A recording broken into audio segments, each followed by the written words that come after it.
Nyt.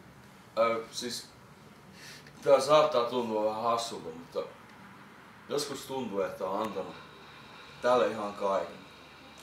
Koko elämä oikeesti. Mä oon ollut 15 vuotta runnilla ympäri maailmaa. Mä oon tehnyt 9 levyä ja yli 1000 keikkaa takana. Jossain vaiheessa mä huomasin, että oltiin vedetty kovaa ja ilman taukoa tosi pitkä.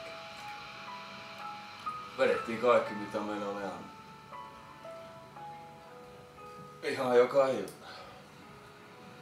Mulla oli ihan törkeä elämä. Ihminen jaksaa pitkälle ja pystyy vetämään itsensä ihan ääreen saakka. Tää on mitä mä rakastan. Tää on oikeastaan kaikki mitä mulla on. Joskus on vaan pakko päästä pois tästä arjesta. Että voi tulla takas. Ja taas vetää kaiken mitä on annettu.